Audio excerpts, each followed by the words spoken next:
Vamos encerrar esta sexta-feira com Rodrigo Yanez.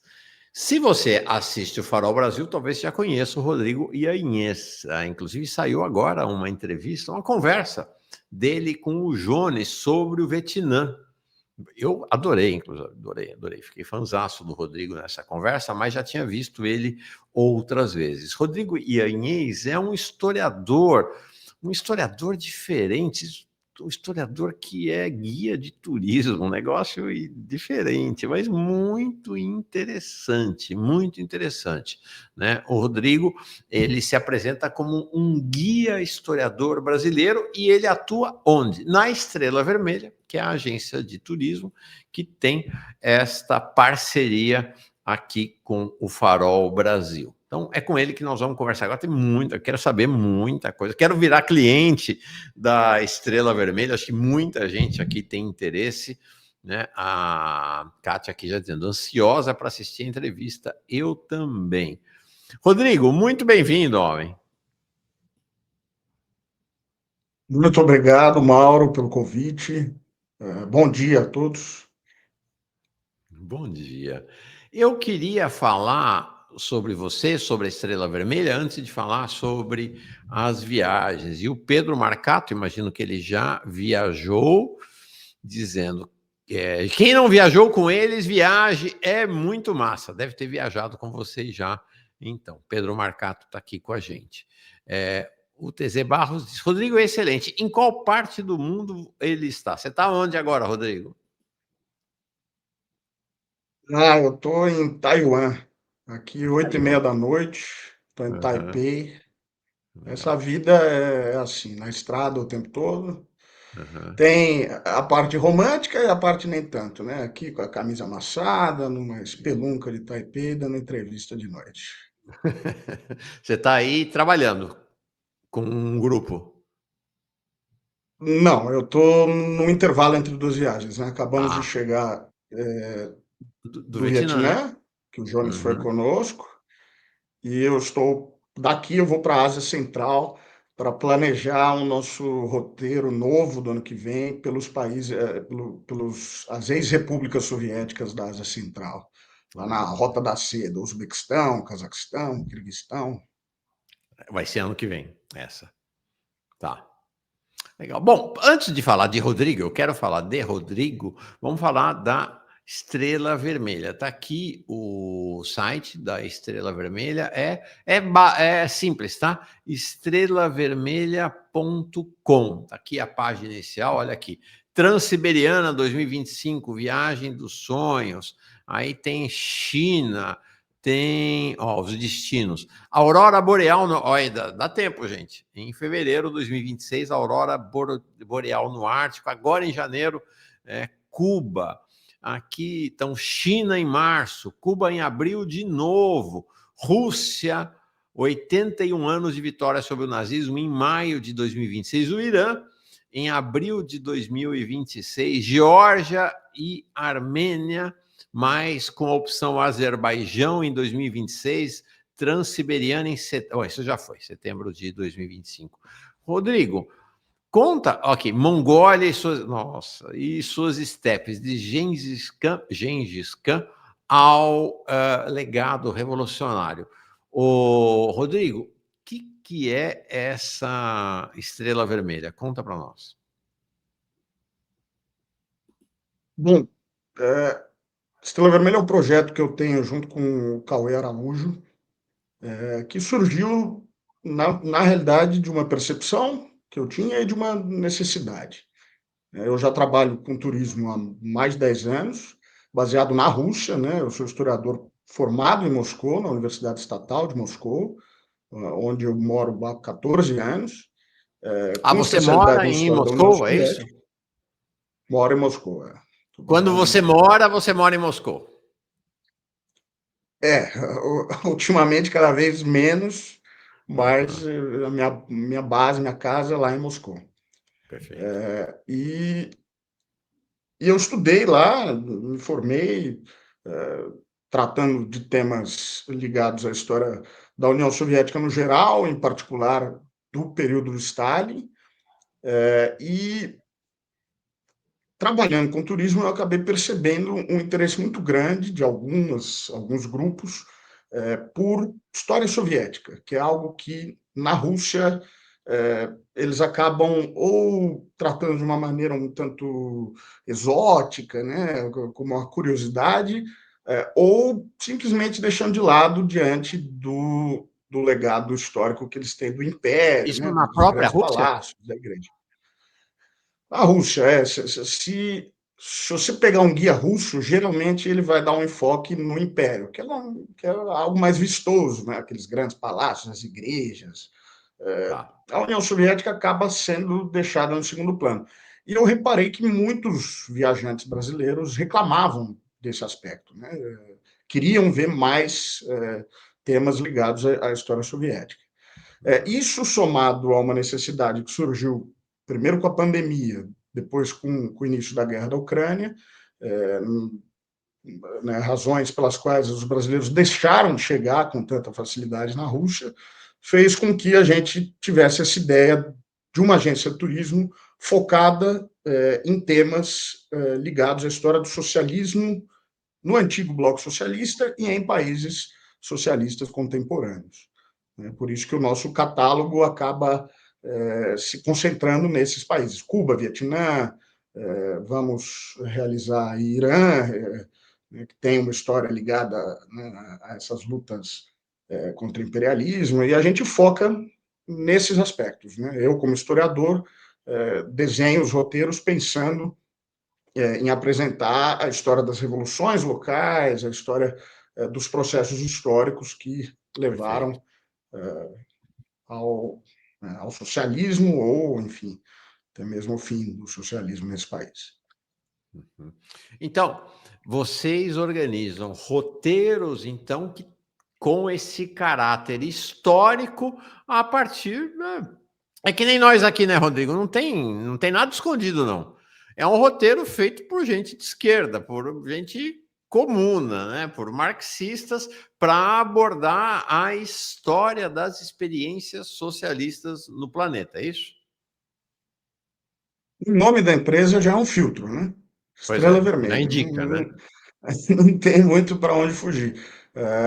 Inclusive, muita gente comenta que decide viajar com a gente pela certeza de que não vão ter bolsonaristas, muita gente incomodada com a situação política do país e que teve más experiências em grupos de viagem acabam é, caindo conosco. Ou pessoas que nunca viajaram em grupo, né, que não estão acostumadas a viajar em grupo, mas decidem vir conosco por causa da proposta do foco em história, da presença de historiadores e né, dessa abordagem que acaba levando a gente a lugares que poucos turistas comuns visitam.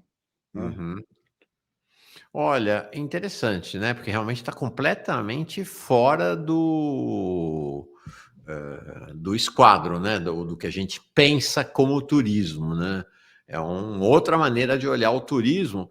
Uh, e eu imagino, inclusive, que a gente deve ter uma parte, como o Jones e o Maxwell agora, não é porque é o Jones e o Maxwell, mas parece que imagino que seja uma parte desses clientes de vocês que faça como eles, que é assim, vai viajar para um país desse e faz uma preparação, né? Estuda antes, tenta mergulhar minimamente na história do país para poder dialogar, para poder apreciar mais, com mais profundidade, esse roteiro, né? Inclusive, a gente oferece sempre um guia cultural, além dos guias práticos e tal, um guia cultural com indicações de filmes, de livros, de podcasts até, Antes da para viagem. aqueles que, sim, antes da viagem, para aqueles que já desejam se aprofundar nessas temáticas antes de ir. Uhum. Inclusive, é uma curiosidade aí, o Jones é um dos que estava meio cético, viagem em grupo, um modelo meio antiquado, é, e ficou encantado com o que viu lá e com o nosso trabalho, que a gente acaba fazendo algo realmente diferente do que muitos esperam. E eu Uhum. posso dizer com orgulho que muita gente comentou, inclusive nessa viagem que acabamos de realizar para o Vietnã, muita gente comenta que a gente acabou organizando a melhor viagem da vida dessas Que legal. pessoas. Porque você mistura, pelo que deu para entender, né? Eu conheci vocês mais agora por conta dessa viagem lá do Johnny de Maxwell. Vocês misturam o aspecto cultural, histórico, então quase que aulas, né? Efetivamente. E ao mesmo tempo o aspecto lúdico, né? Da vida cultural, né? Outros passeios. A dimensão, é isso, né? É esse mix, né? Sim, Para também não ficar uma sim, a viagem gente escolar, né? Apenas, né? Não, claro, a gente busca equilibrar aquelas atrações que são consideradas imperdíveis, mesmo que elas não tenham uma ligação direta com o aspecto da história do socialismo nesses países, com locais profundamente ligados à história revolucionária, enfim. E com locais que pouca gente. Acho que um dos aspectos mais interessantes e que as pessoas mais comentam são locais que poucos turistas comuns visitam. Então, agora, nessa viagem do Vietnã, nós fomos até Dien Bien Phu, que é uma região montanhosa na fronteira com o Laos, onde ocorreu a batalha onde os vietnamitas Isso. enterraram o colonialismo francês. E é um local que, inclusive, as pessoas lá ficaram muito impressionadas com a presença de um grupo grande de brasileiros e vinham conversar conosco. Até o nosso guia local, né, nos acompanhou um guia vietnamita, ele comentou, é a primeira vez que ele mesmo tinha ido para Dien Bien Olha Phu. só. Opa, deu uma congelada ali. Bom, também lá no Realmente Taiwan, não, né? Até o foi, guia local não tinha ido para lá, para não tinha ido para lá. E Bien tinha Phu. comentado que brasileiros muito raramente vão nos locais em que a gente visita. Então tem esse aspecto. Qual era o tamanho do grupo? Quantas pessoas foram com vocês para o Vietnã? Dessa vez foram 23 pessoas, mas os grupos variam bastante de tamanho. A gente tem grupos de 12, até no máximo ali, o maior que nós tivemos, acho que foi 26. E, Rodrigo, o roteiro fica por esse roteiro urbano. Eu vi que vocês têm um roteiro para ver a aurora boreal, né? Temos. Você então tem roteiros também que se aproximam mais de um ecoturismo. A gente acaba sempre procurando colocar alguma coisa de natureza, que não é o nosso foco principal, mas a gente coloca. E mesmo em roteiros como esse da Aurora Boreal, que vai ser agora em fevereiro, inclusive teve uma procura muito grande recente, só sobram 3 vagas para esse, a gente coloca também aspectos da história do socialismo. Então, esse Uhum, roteiro da Aurora Boreal vai ser na Rússia, no Ártico Russo. Murmansk, que é a maior cidade de todo o Círculo Polar Ártico. uhum. E a gente visita, por exemplo, o quebra-gelo atômico Lenin, quebrador de gelo Opa. atômico Lenin, que é o primeiro navio quebra-gelo movido à energia nuclear do mundo, e hoje ele é um museu. É um local que foi visitado pelo Fidel Castro, então a gente vai na sala de reuniões tem uma efígie do Lenin lá, o local onde esteve o Fidel, a gente vê o reator nuclear, conhece a história desse barco que foi um dos símbolos do pioneirismo científico da União Soviética. A gente vai também no Memorial da Grande Guerra Patriótica, Murmansk, que foi muito importante como porto, um dos portos que recebeu Land-Lease durante a Grande Guerra Patriótica, e os alemães tentaram tomar a cidade através da fronteira norueguesa, a Noruega que estava ocupada pela Alemanha nazista. Uhum. Então, nós acabamos que sempre unimos diferentes aspectos e há sempre um conteúdo ligado à história do socialismo em qualquer uma das viagens, inclusive nessa agora da Aurora Boreal de fevereiro.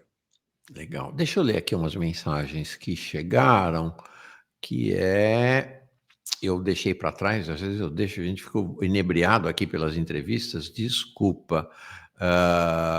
O Vinícius mais cedo tinha pedido, Mauro, vamos fazer um parênteses aqui então na entrevista, tá? Mauro, poderia ser convidado um especialista em educação para debater a demissão em massa de professores contratados nesse final de ano. Eu mesmo sou um desses. Vinícius, a gente aqui trabalha por transmissão de pensamento, né? Vem aqui, na quinta que vem, o Tiago Esteves, que é um especialista em educação, vamos falar sobre esse assunto, tá bom?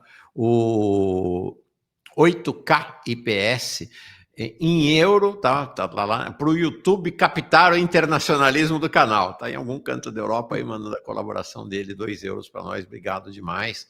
A Mara eu já tinha mostrado, eu lembro.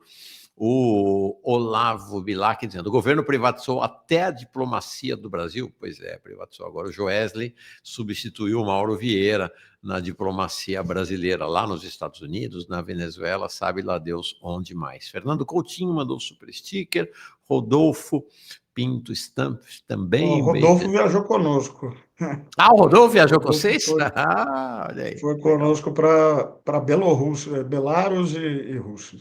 Ah, legal. Nós vamos falar sobre essa viagem. Ó, o Luiz Carlos Furtado também mandando a colaboração. Flávia Paiani presenteou uma pessoa. O Jesus, preto e comuna, você tá faltando aqui, hein, Jesus? Está faltando nas aulas aqui.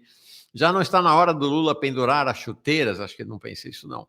Paulo Pinheiro diz que é um precedente perigoso para todo o movimento sindical brasileiro. Ele está falando da entrevista com a Ana Paula Almada, na qual a direção do Transurb, que é o metrô, lá de Porto Alegre, que é toda ela nomeada pelo governo do PT, inclusive ex-sindicalistas que estão fazendo uma repressão violenta aos trabalhadores lá, tentando obrigar o sindicato a pagar por uma manifestação de catraca livre lá. Com essa atitude, os pelegos do PT mostram à burguesia uma nova forma de combate aos trabalhadores.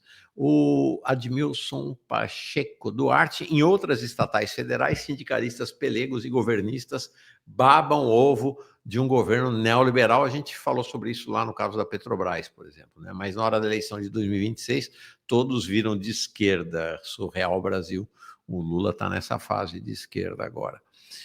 Marjanata Chagas chega aqui como novo membro. Sobre a entrevista com a Dolores, agora há pouco, o João Araújo fala, uma auditora fiscal do trabalho, falando mal de um ministro do Partido do Trabalhador, foi um murro na minha realidade. Ela falou, né? Foi muito crítica mesmo. Ricardo Zimmermann diz assim: excelente a Estrela Vermelha, destinos fantásticos e uma viagem à parte com verdadeiras aulas que o Rodrigo dá. Deve ter viajado com você, então. Ele Viajou conosco também. O viajou? Cáucaso, Jorge Armênio. Cáucaso. Você sabe o nome de todo mundo. De todo mundo. Feliz aniversário, tio Rô. É teu aniversário hoje? É meu aniversário. Pra você ver, né? Tô aqui em Taiwan dando entrevista no dia do meu Nossa, aniversário. parabéns. Onde vai ser o bochicho hoje aí em Taiwan? Tá perguntando o Diego. Diego foi conosco agora para o Vietnã. Ah, legal. Legal. Quantos aninhos você está fazendo, Diego? Ou Diego, ou Thiago, ou Rodrigo? 36 anos, 36. Menino, rapaz, um moleque, que legal. Nossa, e com essa sabedoria toda. Bruno Vinícius aqui, novo membro. E olha aqui, ó, a Raquel Castro dizendo: fiz a Transiberiana com a Estrela Vermelha e foi incrível. Você lembra de todo mundo que viajou com vocês, pelo jeito, né? Tenho uma boa memória. Eu lembro, É. lembro bem das pessoas. Deixa eu te fazer uma. Tem uma pergunta aqui que estão pediram mais de uma vez para fazer para você, que é um episódio que você vivenciou lá na Globo News. O Gabriel diz assim: Rodrigo Yannis foi aquele que falou uma vez na Globo News, logo após o início da guerra da Ucrânia, e após a entrevista foi atacado covardemente pelo Jorge Pontual. Pergunte isso a ele, Mauro, por favor. Não lembro desse episódio. Quer relatar para nós e fazer uma avaliação disso, desse momento ali? É algo que as pessoas lembram bastante. Inclusive acabou que o tiro saiu pela culatra, né? Porque acabou me dando uma visibilidade muito grande esse episódio. Isso foi no dia que começou a guerra da Ucrânia. Naquele dia, 22 de fevereiro de 2022, a Globo News me chamou para dar entrevista. Porque Você eu estava em Moscou, tenho. imagino. Estava em Moscou, estava em Moscou. Perfeito. Eu tenho alguns artigos publicados, inclusive tem um livro no Prelo para sair no ano que vem, uma biografia de Stalin. E havia esse interesse, houve esse interesse por parte da Globo. Eu já tinha dado entrevista para a Globo, já tinha, enfim, dado entrevista para vários outros canais, e eles pediram para eu apresentar, o produtor colocou dessa maneira, apresentar o ponto de vista da Rússia em relação à guerra da Ucrânia. Que é um ponto de vista do qual eu não compartilho necessariamente. Eu entendo as razões geopolíticas, mas não compartilho. Agora, foi o que me foi pedido. Eu pontuei a todo momento, segundo a Rússia, segundo a Ucrânia, segundo o Kremlin, segundo Putin, enfim. E mesmo assim, não gostaram de alguém apresentando uma visão minimamente destoante do que eles estão acostumados. Me cortaram ali no meio da programação. Eu mesmo não percebi, achei que tinha caído o sinal, era uma coisa banal assim. E só fui descobrir depois, quando começaram a me mandar mensagens me avisando que o Jorge Pontual estava me atacando ao vivo, a Globo. E ele, enfim, falou uma série de grosserias e de inverdades, né? Quer dizer, ele mesmo sem ter uma grande compreensão da situação da Rússia e da Ucrânia. Depois o pessoal até descobriu que ele estava traduzindo na hora ali trechos da Wikipedia em inglês sobre a Ucrânia. Me acusou de ser um historiador que não sabe de história, um propagandista do Putin, e uma série de outras coisas. E na hora eu utilizei as ferramentas que eu tinha ali, o Twitter, para protestar em relação a isso, né? E acabou ganhando uma repercussão muito, muito, muito grande. E pegou tão mal que a Globo acabou me dando um direito de resposta. Eles veicularam no outro horário, eu entrei para esse hall pequeniníssimo, eu e o Brizola, Está bem recebendo o direito de acompanhado, resposta bem na Globo, acompanhado. bem acompanhado, mas foi um dia terrível para mim. Eu tinha voo marcado, a guerra começando, aquelas incertezas todas. O direito de resposta, no fim, foi. Acho que eu não consegui aproveitar muito bem, porque ele fez acusações ali do aspecto histórico, e a Globo não está muito interessada que a gente alongue as conversas históricas, né? Eles fazem uma pergunta, eles não querem que você volte lá para a Guerra Civil russa, da Primeira República Ucraniana, declaração de independência, da Rada estatal. Enfim, eles não desejam isso, não é o que interessa. Então, você resume as coisas, e o Jorge Pontual pegou esse resumo e atribuiu uma malícia ali ao que, não, ao que era simplesmente, enfim, eu cumprindo com aquilo que a produção tinha me pedido. Inclusive, né, não comentei muito, mas a produção pediu desculpas, disse que o Jorge Pontual causa uma série de problemas lá na Globo, e acho que ele não é muito querido por lá, não, porque um monte de jornalistas, colegas dele, me seguem lá no Twitter, então eu imagino que não deva ser Sim. muito bem quisto. Mas, enfim, um episódio aí que acabou me dando muita notoriedade, e hoje em dia eu olho com mais serenidade. Na época eu fiquei muito, muito indignado, né? Porque um desrespeito muito grande Imagino. Uhum. para o Brasil inteiro ali, mas pegou bem mal para ele. Imagino a sua indignação e revolta, né? Que é isso, né? O cara usa aquele canhão para tirar contra você que não tem, né? É isso, Israel bombardeando Gaza, né? O negócio é por aí. E me corta, né? Para que É, eu nem teria ficado. Se eu não tivesse, se eu tivesse menos seguidores, se eu já não tivesse alguma participação em podcasts e tal, eu nunca ia nem ficar sabendo. A Globo não veiculou no final. Apesar de ser o noticiário do início da guerra da Ucrânia, eles não colocaram no Globo.com, nunca mais se falou do tema. Então, talvez eu nunca nem tivesse ficado sabendo que eu fui achincalhado daquela maneira.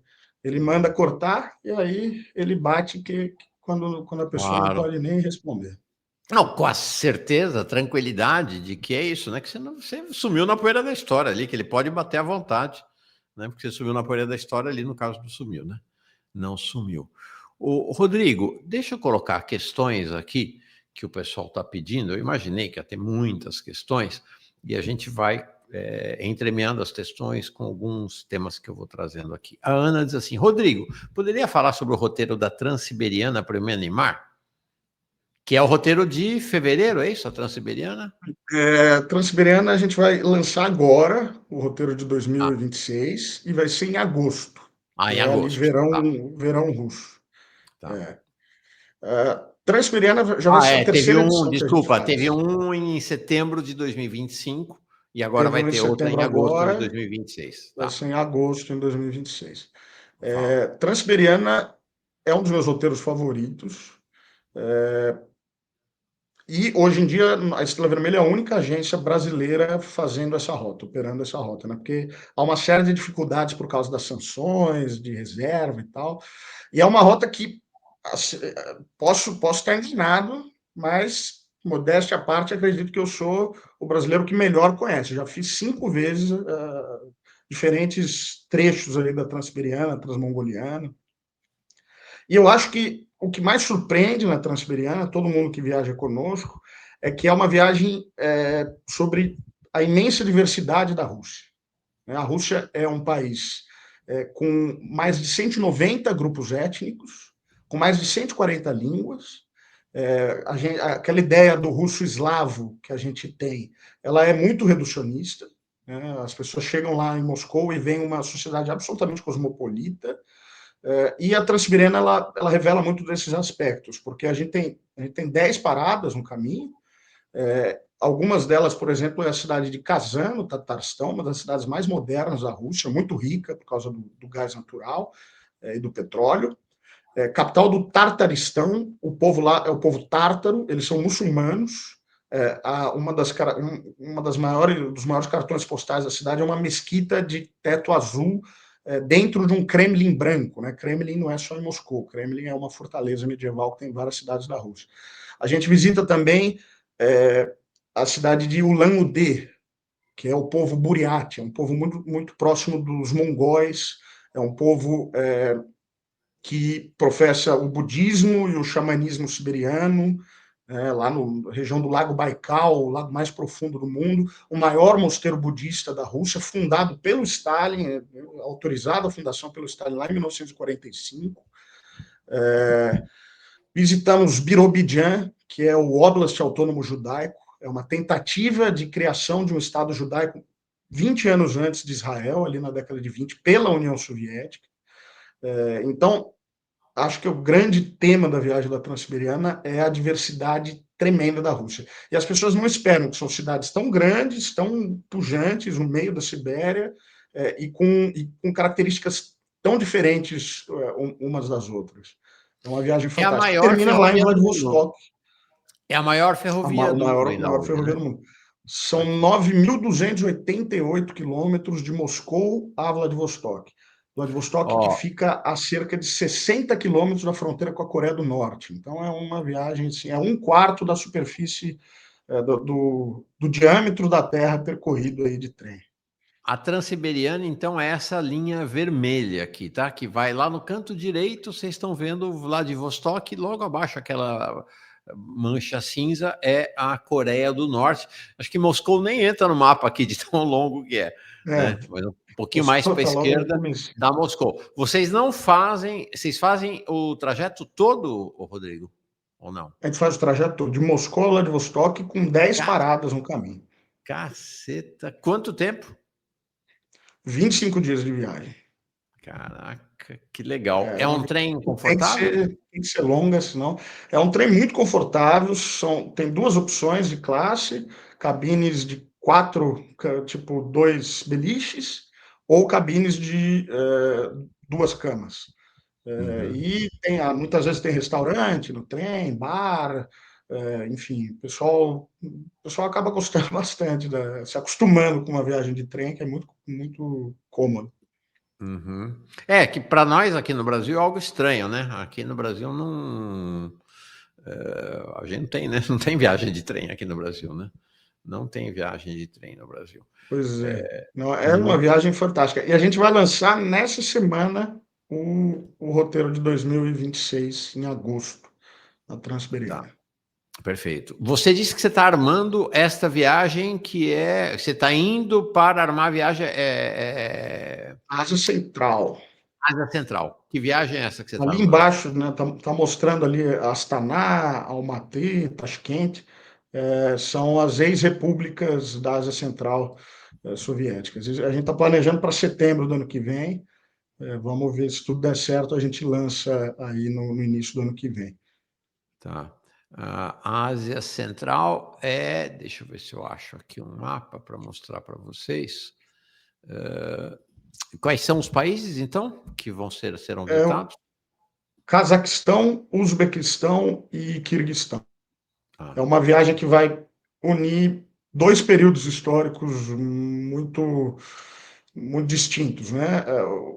Essa região é a região por onde passava a Rota da Seda, então ela é muito deslumbrante a arquitetura, né, dessas cidades históricas, principalmente no Uzbequistão, mas também foi uma região soviética muito importante, onde houve, né, tem toda a discussão da questão da União Soviética, a relação com as religiões, particularmente com o Islã, são regiões de maioria islâmica, e todo o aspecto do grande sistema de ação afirmativa que foi aplicado sobre essas repúblicas, que eram algumas das repúblicas mais oprimidas no período, né, isso falando de antes do período tsarista, eram algumas das regiões mais oprimidas do Império Russo.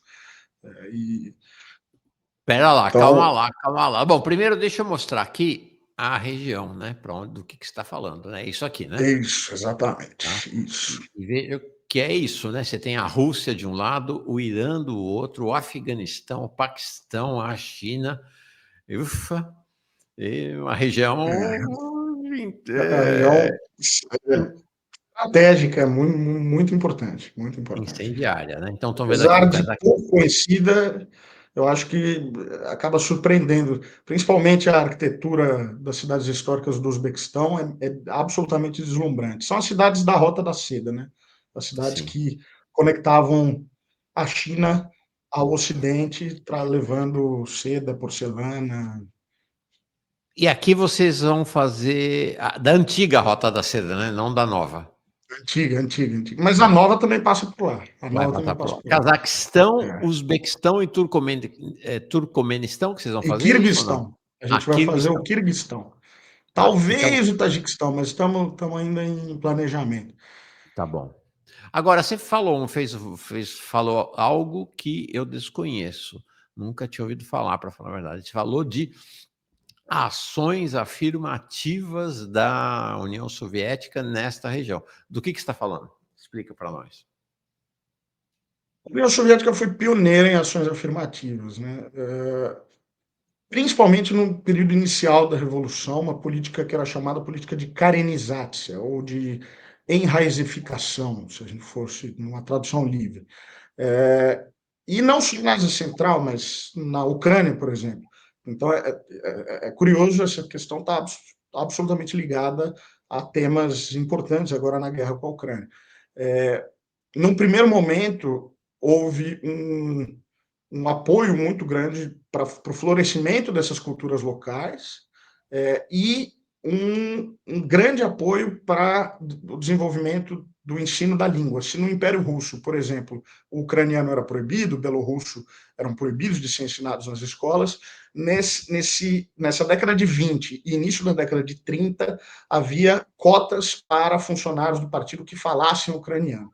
Eles obrigavam, inclusive, os russos da Ucrânia a aprender ucraniano, algo que vai ser abandonado depois, mas, enfim, fica aí a dica para quem quiser se aprofundar no tema. Infelizmente não está traduzido para o português, mas tem um livro muito interessante, autor Terry Martin, chamado The Affirmative Action Empire, o Império da Ação Afirmativa, sobre Uhum. todo esse programa ali da década de 20, década de 30, a política de nacionalidades naquele momento e as ações afirmativas que a União Soviética basicamente inaugurou naquele período. E hoje na Rússia ainda é muito forte. A ação afirmativa na Rússia é uma política de Estado bastante importante.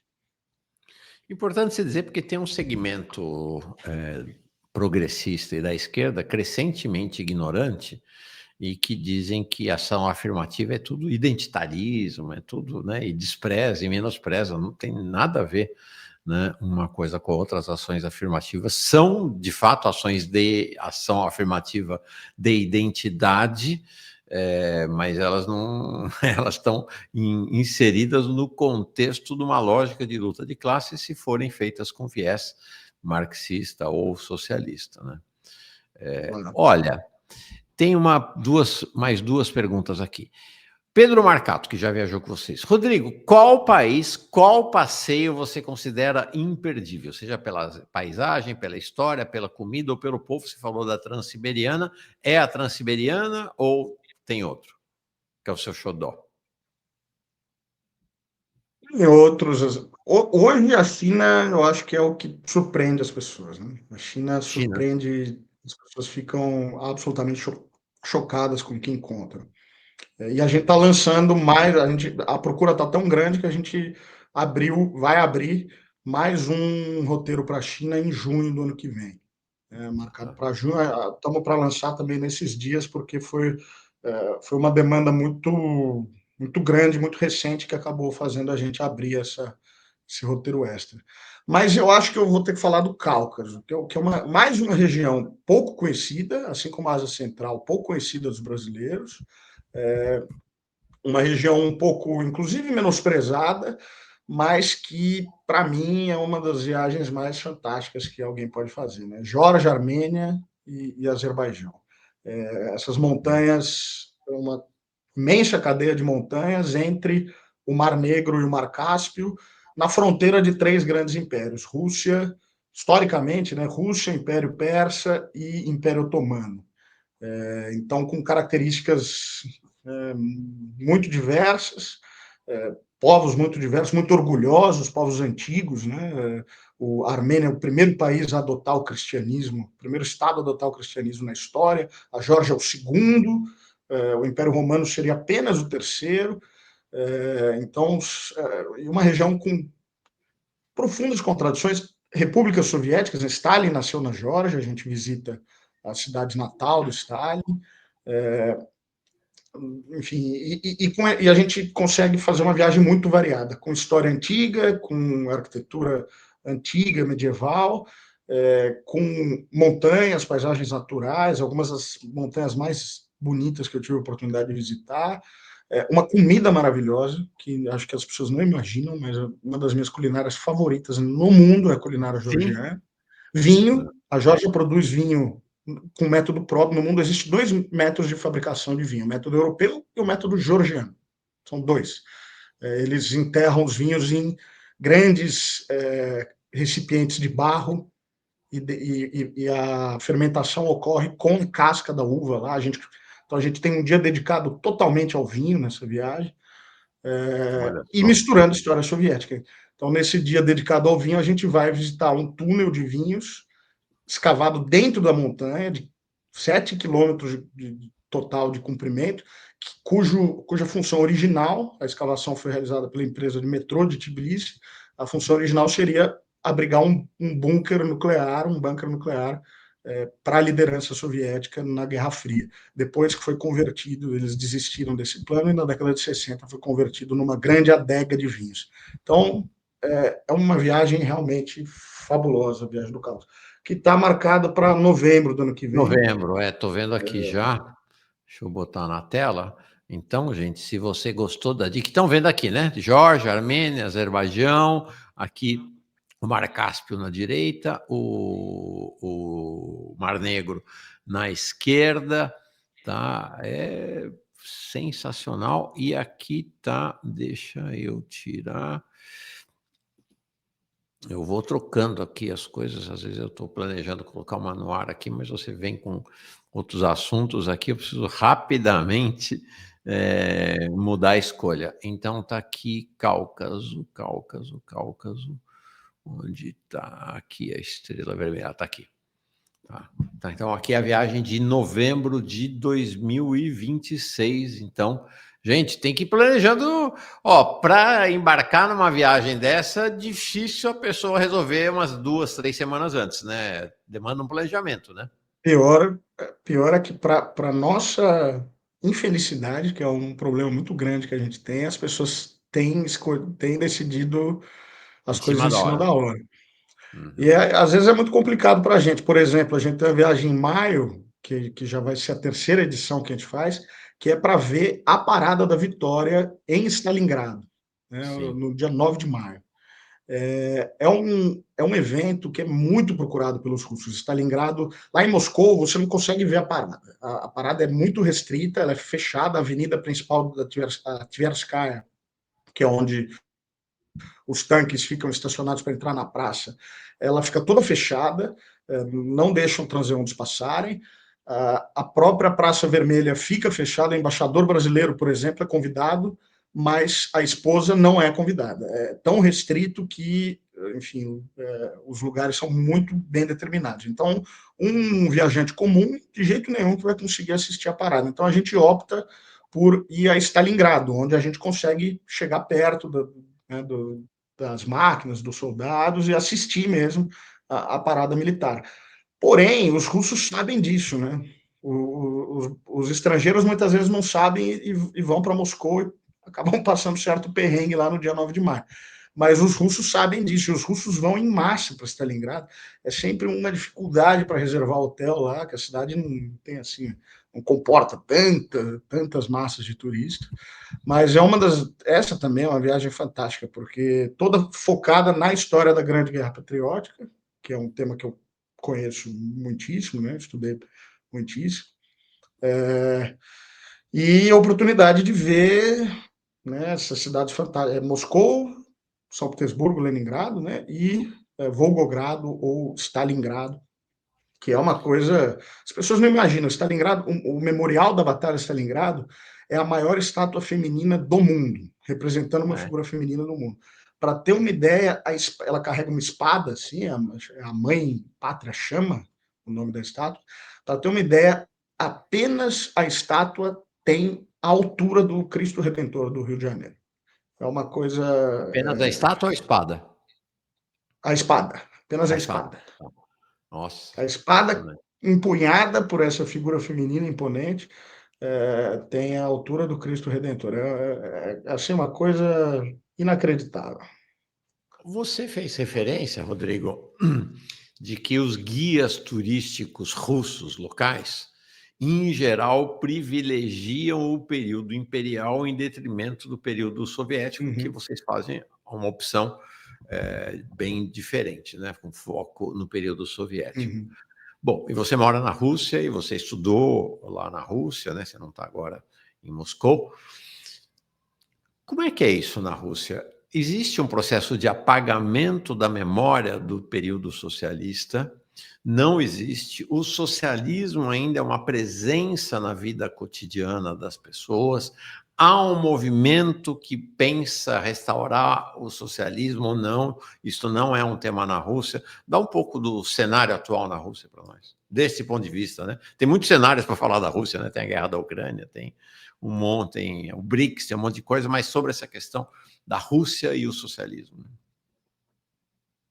É um tema que as pessoas perguntam muito. Inclusive, eu tive uma conversa agora com o Jones na viagem do Vietnã, que a gente gravou, deve sair aí no Farol Brasil em algum momento, justamente tratando de alguns desses temas.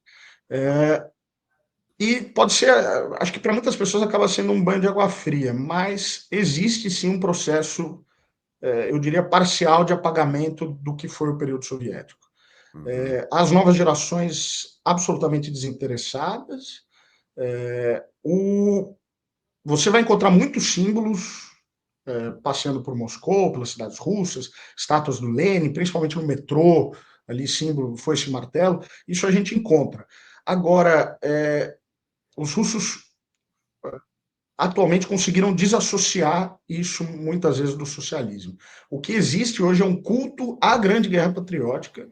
Então eles pinçam elementos do período soviético, principalmente a vitória contra a Alemanha nazista, é, Stalin como um comandante militar e patriótico e nacionalista até, porém se esquece todo o aspecto do socialismo. Não se atribui a vitória ao Partido Comunista, mas se atribui a vitória uh, ao Stalin como um comandante, como um patriota, e se bate muito na tecla da Grande Guerra Patriótica, mas, por exemplo, o tema da Revolução é absolutamente esquecido. Quando ocorreu o centenário da Revolução em 2017, o tema não foram realizadas comemorações propriamente, foram realizados alguns eventos, principalmente acadêmicos, e a temática era a concórdia. Se lá no passado brancos e vermelhos guerrearam entre si, hoje a Rússia vive numa concórdia. O Ou seja, Putin, inclusive, esquece luta de recebeu. classe, né? Não, absolutamente. Inclusive, revolução é uma coisa que não é no léxico oficial da ideologia do governo russo, do putinismo hoje, nem se fala em revolução, se fala em golpe de outubro, não é a revolução de outubro, né, não é uma revolução socialista, mas um golpe. Isso em todos os lugares lá é o termo utilizado.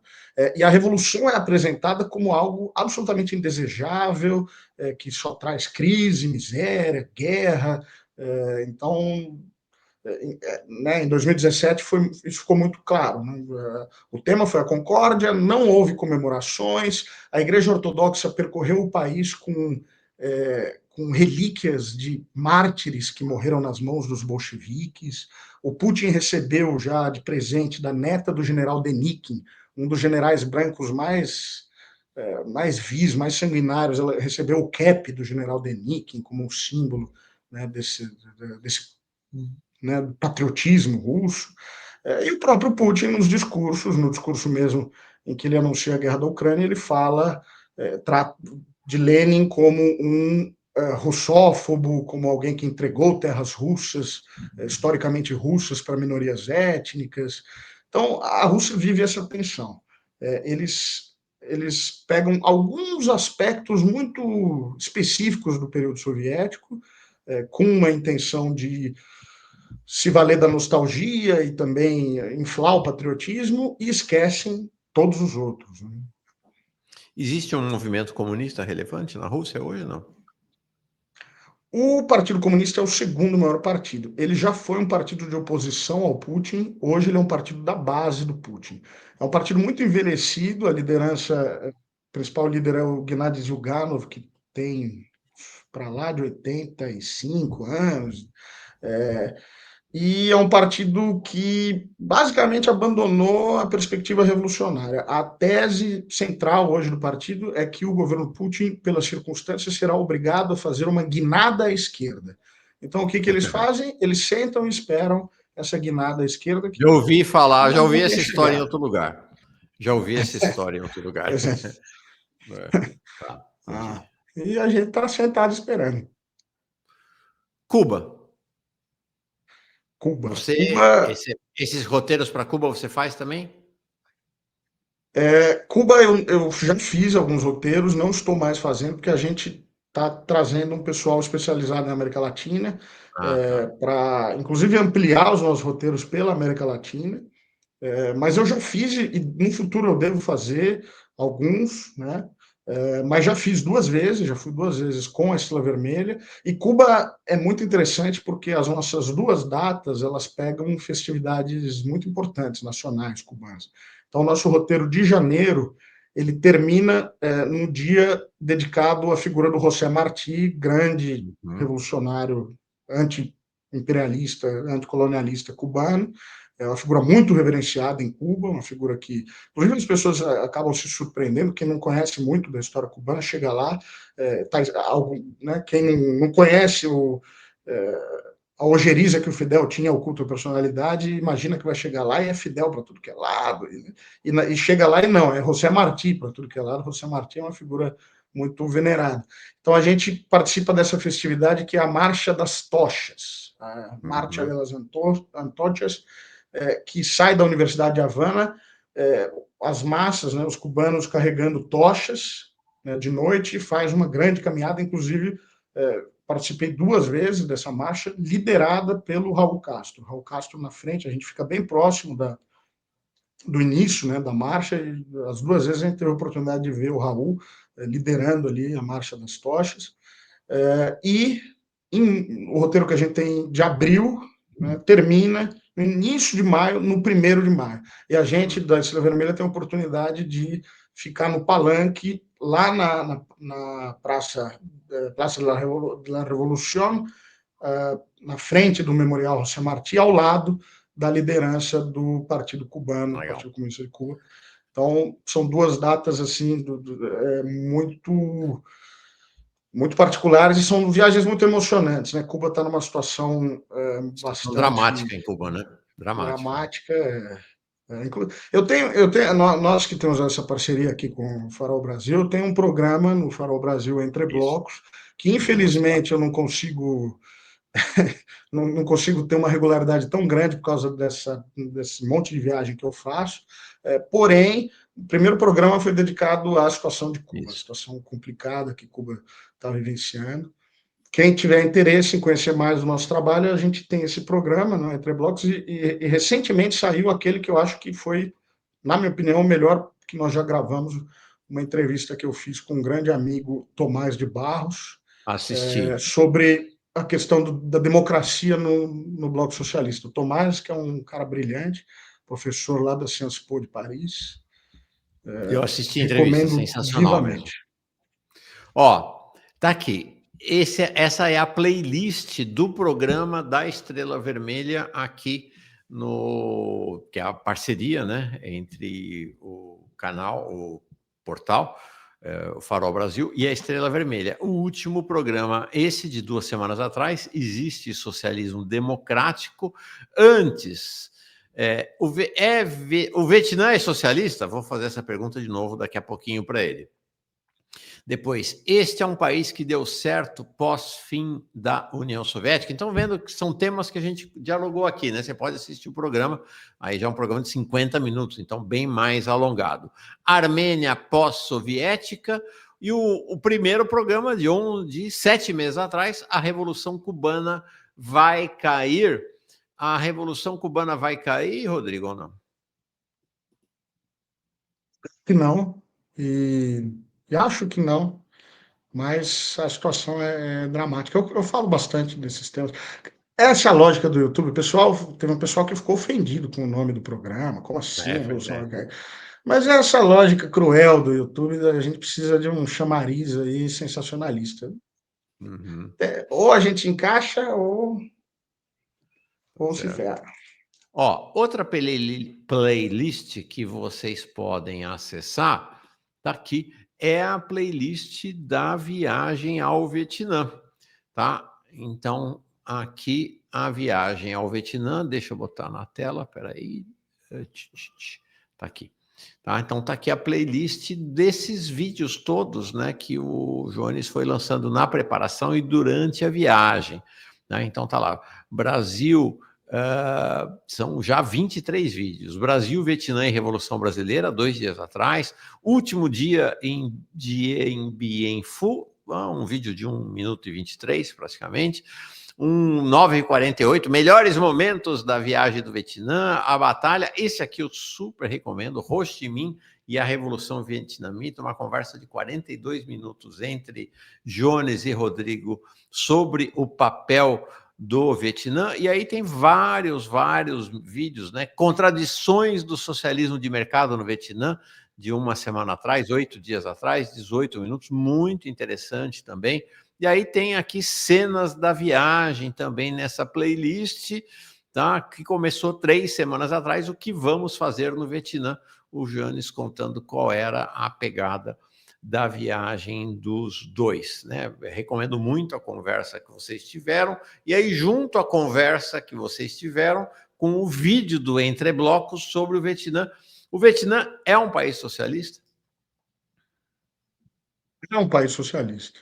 E como É, todo país socialista, é um país enfrentando contradições, enfrentando um momento geopolítico muito delicado, que se estende desde 1991, desde o fim da União Soviética, e se equilibrando como pode nisso. O Jones fez várias discussões, colocou até outros vídeos ali, as contradições, socialismo no Vietnã, e a gente toca nesse tema na conversa que a gente teve, isso. que é um país em muitos aspectos, com as mãos amarradas, tentando navegar ali nesse mundo muito complicado que a gente vive. Eu convido, assim, os comentários, principalmente dos haters, né? Nos vídeos que o Jones fez, nos comentários que o Jones fez, revelam uma ignorância profunda sobre o Vietnã Uhum. por parte de um público médio aí brasileiro. Quem tem alguma curiosidade, eu convido realmente a conhecer o país. Foi uma das melhores viagens que a gente fez, sem dúvida nenhuma. E vamos repeti-la no ano que vem, em dezembro. Em breve a gente vai lançar um roteiro muito semelhante ao que a gente fez agora. E é um país realmente fascinante, fabuloso. E é isso, a gente não está lá para mascarar nada. As pessoas vão ver todo o legado da Revolução, todos os bons aspectos, e comparando com o Brasil, o Vietnã tem questões muito melhor resolvidas, né? A violência é uma que o Jones, inclusive, chama muita atenção. Ele É um país comentou mais de extremamente uma vez, seguro, né? Você não vê nem polícia na rua, né? extremamente, extremamente seguro. E a Rússia e a China também, viu? Eu É. estou acostumado, de certa forma, estou acostumado com isso. Eu acabo estranhando quando eu vou para o Brasil. Em outros aspectos, problemas visíveis, né? A questão da carga de trabalho, dos direitos trabalhistas são problemas visíveis ali na sociedade vietnamita. Mas convido quem tiver interesse viajar conosco. Sabe, Mauro, o Vietnã acabou que não foi a primeira opção do Jones. O Jones havia o plano, estava tudo acertado, o Jones ir conosco para o Irã no ano passado. Ah, Inclusive, ele chegou a anunciar e tal, porém, é calhou da verdade, viagem do Irã isso é no verdade, sumiu na passado. poeira da história. Por conta Pois da é. guerra, é isso? Vocês Pois é, cancelaram? estava marcado no mês que fecharam o espaço aéreo iraniano e tal, cara, tipo, fomos obrigados a Ah, cancelar. Mas temos viagem marcada já para o Irã. eu vi, Agora, tá em no programa. abril, vai ser a nossa, no final das contas, o nosso primeiro roteiro. E para quem tem interesse em história, eu acho que a gente acaba proporcionando uma experiência muito única nos Legal. países que nós visitamos. Dá para parcelar umas 180 vezes para fazer a viagem com vocês ou não? Eu sei que dá para parcelar, eu não cuido dessa parte. Aham. Eu abro mão do aspecto financeiro administrativo, quem cuida disso é o Cauê. Cauê, aliás, que foi por muito tempo, produziu os vídeos do Jones lá antes do Maxwell, é o meu sócio. E ele que cuida dessa parte, ele que vai ter que tratar dessas coisas. Mas é claro que a gente. Ele cuida da parte da casa, você se diverte.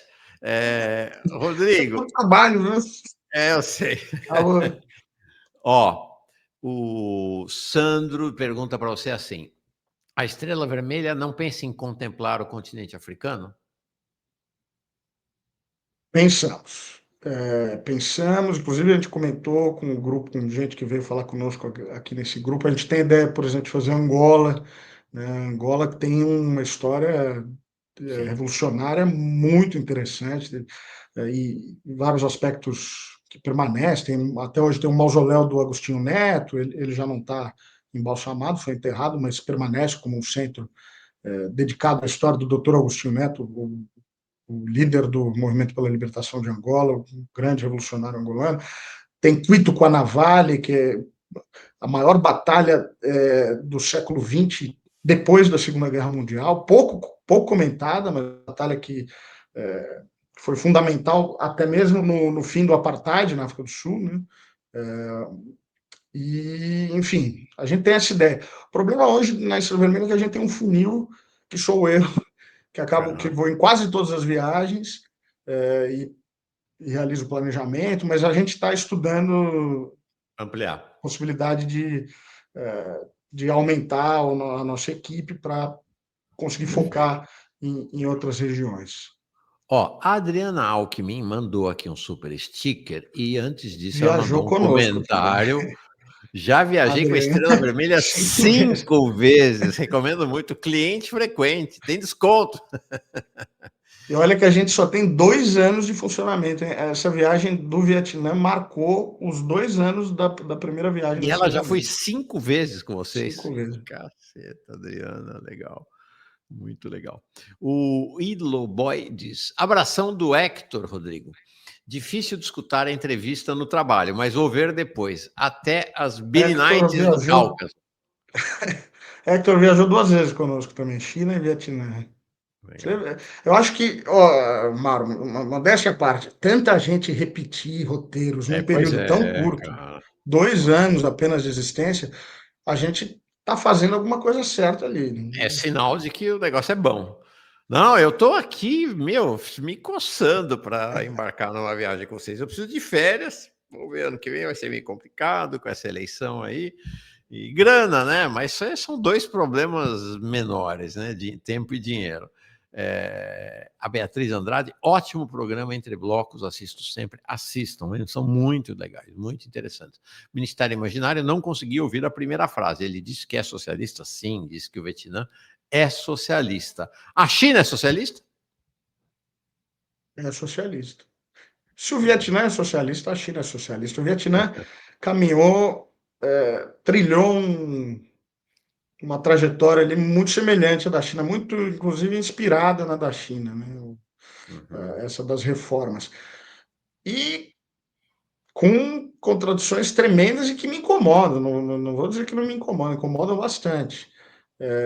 Porém, o mundo pós-União Soviética é um mundo duro, é um mundo difícil. uhum, uhum, E a China não se propõe a substituir a União Soviética nesse aspecto do sim. internacionalismo. Não, Não não tem há essa pretensão. internacionalismo proletário, né? Não tem. Não, não. E o Cada movimento um por comunista internacional não si, existe mais. cada um por si e Deus para todos, né? É uma lógica chinesa ali, não se metem, né? Há uma lógica, diferentemente do período soviético, da lógica do internacionalismo, a lógica chinesa é a lógica do nacionalismo, né? E enraizada na Revolução Chinesa, assim como na Revolução Vietnamita, né? São revoluções muito calcadas num processo de libertação nacional, no final das contas. E isso traz elementos complicados, claro, uma natureza muito diferente do que foi a Revolução Russa. E aí, eu tenho uma última questão sobre esse universo das viagens, que é a gente tem recebido aqui frequentemente, inclusive os camaradas Lucas Rubio e o Pitilo, que agora também teve lá na Coreia do Norte, grandes camaradas comunistas. Lucas Rubio é talvez um dos maiores especialistas em Coreia do Norte aqui do Brasil. A Coreia do Norte é socialista. Você já esteve lá, né? Já, Ah, já estive, é socialista, com, com essa questão do nacionalismo, talvez numa escala, talvez não, sem dúvida numa escala maior do que a China e o Vietnã. Então, se a gente considerar que o nacionalismo traz contradições graves aí, na Coreia do Norte elas se manifestam com mais intensidade, sem dúvida mas, nenhuma. por outro lado, me parece que você tem uma pitada internacionalista no regime da Coreia Popular mais acentuada do que no Vietnã e na China, ou não? Historicamente, sem dúvida, não, o Vietnã, todos tiveram, né? Que eu acho que a China, em determinado momento, quando o Vietnã e a Coreia do Norte são mais parecidos nesse aspecto. Tiveram que se equilibrar no cisma sino-soviético entre a Uhum, União Soviética e a China. A China não. Em determinado momento, a China, nas relações internacionais, tomou um rumo questionável ali de apoiar qualquer movimento que se opusesse à União Soviética. A gente mencionou a Batalha de Quito com a Navalny, os chineses apoiaram a UNITA, que era a facção angolana na Guerra Civil, que se apoiou na África do Apartheid, e nos Estados Unidos e na China. A China também uhum, apoiou o Camboja contra o Vietnã, sim. junto com os Estados Unidos. Então a China enveredou por um caminho ali complicado nessa década final da década de 60, década de 70.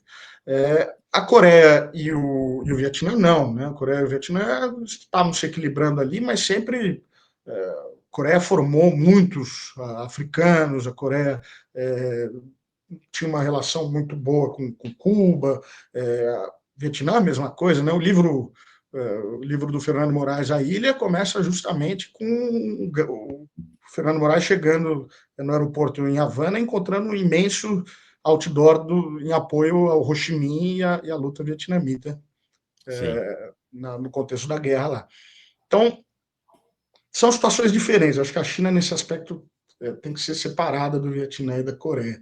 Mas sim, a Coreia hoje, claro, está com as possibilidades muito reduzidas, né? Um nível de sanções e de isolamento que reduz a capacidade da Coreia de influenciar no exterior. Né? Agora, vocês está fechada, né? Vocês não estão com Tá roteiro fechado. para a Coreia. Por que está fechada? Que perspectiva tem? Vocês já fizeram viagem para a Coreia? Como é que foi? Conta um pouco aí da história de vocês. Nós não chegamos a fazer Não viagem para a chegaram. Coreia, mas chegamos a marcar uma viagem porque havia uma expectativa de que o país iria se abrir. Acabou não ocorrendo. Nós estamos em contato com os nossos parceiros coreanos. Inclusive, eu vou agora, saindo de Taiwan, eu vou para Pequim, passar um tempo curto lá, mas vou encontrar um dos nossos contatos coreanos que está baseado lá em Pequim para conversar sobre a situação. A Coreia está aberta hoje apenas para turistas russos e chineses. As demais nacionalidades não podem visitar a Coreia nesse momento. Mas a perspectiva é de que haja uma abertura. Eles fizeram grandes investimentos na área do turismo nos últimos anos, inauguraram um grande resort de esqui, muito, pelos relatos que eu tenho, muito completo, muito, né, até luxuoso, e inauguraram nesse ano ainda um grande resort de praia em Wonsan. Então a expectativa é de que haja uma abertura em algum momento. Agora a gente não tem como dizer quando, e a gente, claro, como a gente teve que adiar indefinidamente esse nosso primeiro, o que seria o nosso primeiro roteiro, a gente está sendo mais cuidadoso e a gente vai esperar Tá. uma abertura mais definitiva para marcar datas. Mas é uma viagem fantástica. Eu já fiz essa viagem antes e é uma viagem assim muito surpreendente em vários aspectos. O povo coreano é um povo muito caloroso, um povo muito acolhedor com aqueles que demonstram amizade em relação a eles. A Ana dizendo aqui, meu sonho é a Coreia do Norte. Tinha comprado a viagem pela Estrela Vermelha quando fecharam lá. Tem que esperar abrir. Ô, Rodrigo, eu vou te entregar para você encerrar a nossa conversa, mas antes uma pergunta de caráter pessoal para você. Com toda essa jornada de um viajante socialista pelo mundo, né, de um viajante pelo mundo socialista ou pelo mundo da memória socialista pelo mundo, minha pergunta bem pessoal para ti. Ainda dá para ter esperança de que haverá socialismo, de que o socialismo pode se espalhar pelo planeta, de que a luta dos trabalhadores pode ser vitoriosa? Olha, Mara, vou ser absolutamente sincero. Uhum. Morando 14 anos na Rússia e observando a maneira como a história soviética é tratada, e o legado soviético e também o patrimônio histórico soviético é tratado, dá um desânimo muito grande. E não é nem o país que mais maltrata o patrimônio e o legado soviético, não. Se a gente falar do Báltico, da Ucrânia, pior ainda, né? Em alguns Uhum. aspectos, o Azerbaijão, a Ásia Central, dá um desânimo muito grande. Nas atuais circunstâncias, o trabalho com Cuba está muito difícil. É muito difícil trabalhar com Cuba, muitas limitações, e todo início de viagem de Cuba eu chego lá um tanto desanimado com as dificuldades que a gente tem, com os empecilhos. O, enfim, outros países a gente acaba visitando ruínas, né? Na Mongólia você vê as ruínas do socialismo, na Geórgia é muito forte isso das ruínas do socialismo, as fábricas destruídas, os grandes. Na Geórgia, uma das visitas mais terríveis e mais fascinantes que a gente faz é uma cidade de balneário que tinha hotéis verdadeiramente palacianos, construídos na época do Stalin, e que estão todos arruinados. Todos são realmente ruínas hoje em dia. Então, acaba desanimando. Mas quando eu chego em Cuba, quando eu começo a conversar com as pessoas, a gente faz uma visita em Cuba, a gente sempre visita uma escola. A gente conversando com as professoras, vários professores visitaram Cuba conosco, então a conversa nas escolas foi sempre uma troca muito intensa. A gente acaba constatando que o problema dos cubanos, o problema no Brasil é de outra ordem. Então os cubanos têm problema de escassez, mas no Brasil tem o policiamento do que o professor está fazendo, está falando pelos pais ultraconservadores das crianças, a diretoria podando os professores. É um problema de outra ordem, né? Então a gente vai ganhando ânimo. E aí, em Cuba, no final da viagem, você está super animado enfim, com o comprometimento das pessoas. China é outro aspecto. Se, por um lado, nas relações internacionais a gente tem muito que lamentar, chegar na China é observar uma janela para o futuro. E dá um ânimo tremendo, imenso, gigantesco, com as imensas possibilidades que os chineses estão construindo para o futuro. Então, eu diria que sim, eu diria que tem aspectos duros na gente ser confrontado com tudo que foi abandonado ao fim da União Soviética, todas as perspectivas que foram abandonadas, e a gente acaba confrontando isso nas nossas viagens, mas, ao mesmo tempo, a gente vê que não morreu, a chama não apagou totalmente. E é uma coisa que eu acho que todo mundo acaba sentindo, todo mundo acaba comentando conosco ao longo das viagens. Tá bom. Cara, adorei te conhecer. Te conhecia, Rodrigo Ianhes, da Estrela, sócio da Estrela Vermelha. Espero que a gente vá viajar junto uma hora dessa, quem sabe. Né? Gostaria muito, muito boa a conversa contigo. Já tinha assistido 2 entreblocos, a tua conversa com o Jones, tinha ficado muito encantado assim, com o nível de conhecimento, acuidade, empatia, simpatia que você tem. Então, queria te agradecer demais e te entregar a palavra para encerrar essa conversa.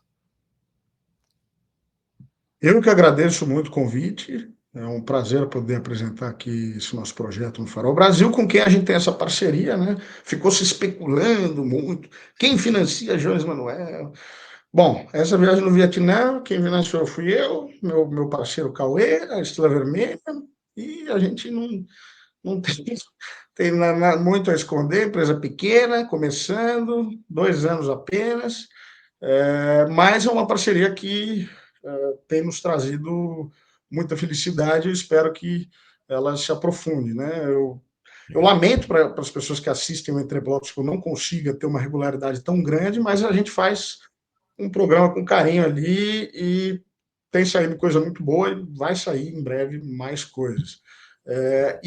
Bem, fica o convite a todos para conhecer o nosso trabalho aqui da Estrela Vermelha e, precisando, Mauro, eu quiser fazer uma conversa mais focada na Rússia contemporânea, na história soviética, por favor, fique à vontade, estou a postos aqui. Tá, será convocado, nem convidado, será convocado, com certeza, para a gente dialogar. Obrigado, viu, Rodrigo? Grande abraço para Eu ti, que bom fim de agradeço. semana, boas viagens, boa vida. Vamos juntos. Tchau. Até mais.